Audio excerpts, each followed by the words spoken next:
पूर्व रंग समाप्त हो गया है। चलो अब जो कुछ सीखा है उसका अभ्यास करो। ये नवीन प्रयोग है, इसमें तनिक भी चूक नहीं होना चाहिए। प्रणाम स्वीकार करें मुनिवर। सदा स्नेह बना रहे। कहे ऋषिगण किस प्रयोजन से आना हुआ? हे मुनिवर, जब से आपने नाट्य शास्त्र की रचना की है, हमारे हृदय में कई प्रकार के प्रश्न उठ रहे हैं। हम उसी के उत्तर के लिए आपके पास आए हैं। पूछे, संकोच ना करे। गुरुदेव, नाट्य शास्त्र की उत्पत्ति कैसे हुई? इसका उद्देश्य क्या है? आपने बहुत अच्छा प्रश्न किया। ये प्रश्न केवल नाटक को नहीं बल्कि जीवन के सार को समझाने का माध्यम है। जब त्रेता युग में मनुष्य काम और लोभ से वशीभूत होकर अधर्म और संघर्ष की ओर बढ़ने लगे, तब भगवान इंद्र ने ब्रह्मा जी से प्रार्थना की कि कोई ऐसा माध्यम हो जिससे देखना और सुनना एक साथ हो, जिससे मनुष्य धर्म, अर्थ और मोक्ष के मार्ग पर लौट सके। लेकिन गुरुदेव, वेद तो ज्ञान का भंडार है, उनमें जगत का रहस्य छिपा है। वेद अपने आप में इस उद्देश्य की पूर्ति के लिए पर्याप्त थे, फिर ये नया वेद क्यों? इसलिए कि वो समस्त जन के लिए सुलभ हो, सामान्य जनों को नाटक के माध्यम से शिक्षा के मार्ग पर, धर्म के मार्ग पर ले जाया जा सके। इसी मंगल उद्देश्य के साथ ब्रह्मा जी ने चारों वेदों के तत्व को मिलाकर नाट्य वेद का रचना की है। चारों वेदों के तत्व ये क्या है गुरुदेव?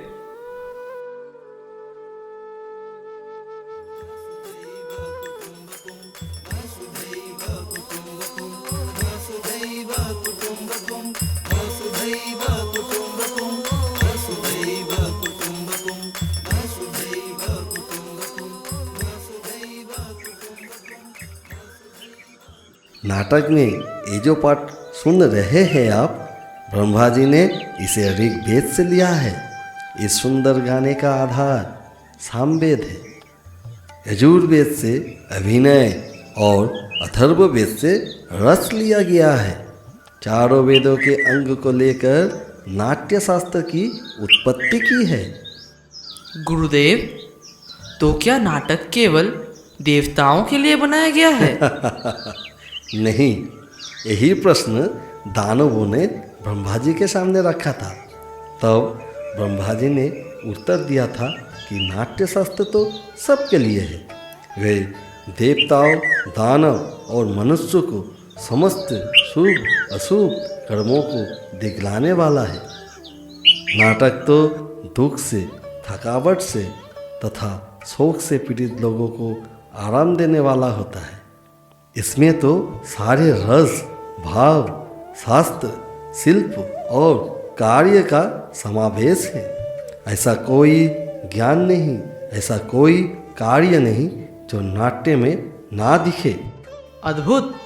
समस्त सृष्टि का समावेश, लौकिक और अलौकिक भी, बहुधर्मी, सारे प्राणियों के भावों की प्रतिनिधि कला।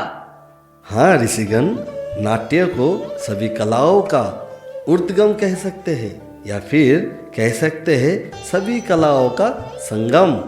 मुनिवर, नाट्य कला तो अद्भुत कला है। ये उतनी ही जरूरी है जितना जीवित रहने के लिए सांस लेना। फिर हमारा समाज इसे गंभीरता से क्यों नहीं लेता? कलाकर्म को अनावश्यक क्यों समझा जाता है? हम तो कलाकार हैं, नीति के नियंता नहीं।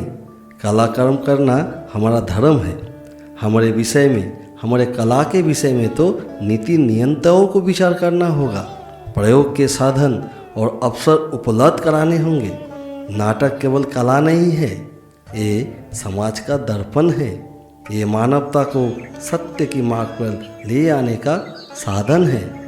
रंगमंच जाति, धर्म, भौगोलिक सीमाओं से परे जाकर समग्र मानवीयता की बात करता है। आज भी रंगमंच समाज में भीषण परिस्थितियों को दूर कर समाज में समता का भाव लेकर आता है। ये भाव निस्संदेह धरती को स्वर्ग बना सकता है। निस्संदेह मुनिवर, कलाविहीन समाज तो पशुओं का समाज होता है। इसी आशा और अपेक्षा के साथ कि समाज कला और कलाकारों को वो स्थान दे जिसके वो अधिकारी है, मैंने नाट्य शास्त्र को पंचम वेद कहकर पुकारा है। पंचम वेद समस्त वेदों का ज्ञान। ऋषिगण, मेरे रंगकर्मी पुत्र आपके स्वागत के लिए अपनी प्रस्तुति तैयार कर आपकी प्रतीक्षा कर रहे हैं। चलिए चल के नाटक का आनंद लीजिए।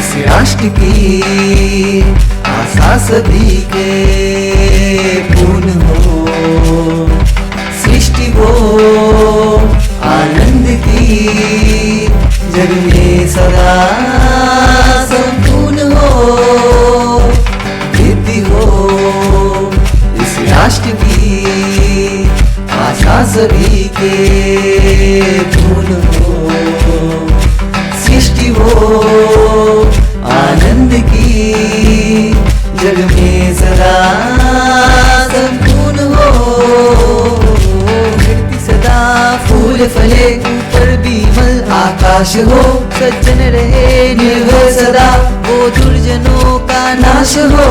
धरती सदा फूल फले, ऊपर बिमल आकाश हो, सज्जन रहे निर्भय सदा, वो दुर्जनों का नाश हो। वृद्धि हो इस राष्ट्र की आशा सभी की पूर्ण हो, सृष्टि हो आनंद की, में सदा संपूर्ण हो, वृद्धि हो इस राष्ट्र की आशा सभी के पूर्ण हो, सृष्टि हो आनंद की, जग में